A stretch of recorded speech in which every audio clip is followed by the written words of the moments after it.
If you are a caregiver, you're probably used to people telling you, hey, you should take care of yourself.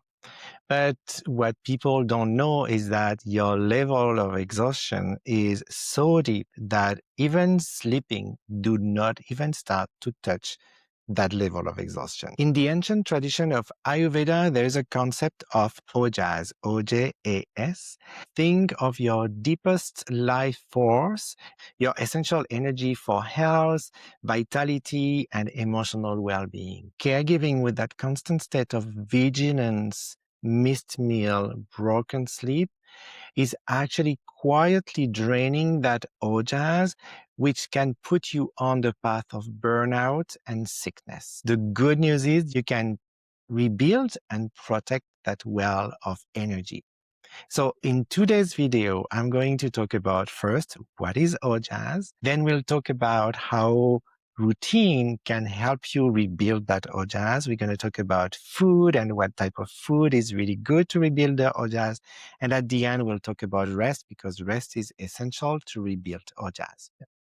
Hi, I'm Jean-François. I help caregivers of aging parents getting stronger so they can take care of the person that they love.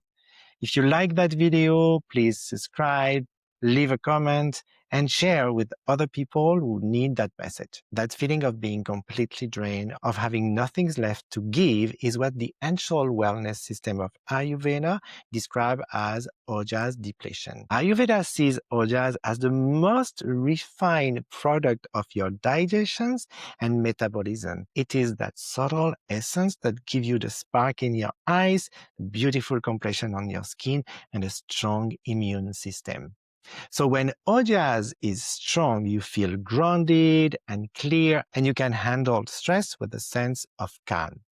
You feel happy and full of life. But when it's depleted, you might experience anxiety, fatigue, frequent illness, and a feeling of heaviness. So the constant demand of caregiving is actually the direct drain of that precious resources. Ayurveda offers a roadmap, not just to survive, but to replenish this core vitality. First things we're going to talk about routine. Routine can be seen as the container that will contain the ojas, and you will be able to grow the ojas in that container. So in Ayurveda, we have a word for that. It's Dinacharya, and Dinacharya means daily routine. So what is a daily routine? The daily routine is something that you do every day, and your body and your mind will be able to anchor on that. Let's talk about waking up. If you can wake up consistently at the same times every day, your body will recognize that and will see that as an anchor. Maybe when you wake up, the best things to do is to drink a cup of warm water, maybe the squeeze of lemon, and that will help you flush out any toxin and gently start your digestive fire. If we wake up at the same times every day, the invitation is also to go to bed at the same times every day. And a good time to do that is to go in bed before 10 p.m. Why? According to Ayurveda and the Ayurveda clock, the time between 6 p.m. and 10 p.m. is what we call kapha time. Kapha is that energy of heaviness, and that will help you going into bed and fall asleep. If you wait after 10 p.m., then it's the pitta time, the fire time. And why is it important to fall asleep between 10 p.m. and 2 a.m.? It's that time where the body is going to clean up itself. So just these two simple anchor, a consistent wake-up time, a consistent bedtime, create a beautiful rhythm that your nervous system can rely on. And it's not about perfection. It's about creating that gentle structure so that conserve your precious energy. Okay, the second step is to rebuild your ojas through food. So in Ayurvedic philosophy, your digestive fire or Agni is that engine that transforms your food into energy and ultimately into ojas. So when Agni is disrupted by stress or irregular eating, you can't really do the job properly. That's why how and when you eat is just as important as what you eat. The most fundamental principle of Ayurveda is to eat warm, cooked food. Think about a nourishing soup, a simple stew, or maybe that one dish that we love in Ayurveda called khichdi, which is a mix of rice and lentil. Cold, raw, and dry food like crackers and salad are seen as really hard to digest and may aggravate vata imbalance. So we don't really like that. Another thing that we really love in Ayurveda is try to make your midday meal your largest one. Between 12 and 2 p.m., this is where the sun is higher in the sky. Between the 12 and 2 p.m., this is where your digestive fire is going to be the highest in your body. So you will be able to digest the food and all the nutrients will be able to be transformed into that precious ojas. And please try not to skip milk. Surviving on coffee and snack is a recipe for depleting ojas. When you feel overwhelmed, simplicity is your friend. Specific food that can rebuild ojas are naturally sweet and nourishing. So think about dates, almond, ghee, the clarified butter that we use in Ayurveda, avocado, and sweet potatoes in your diet.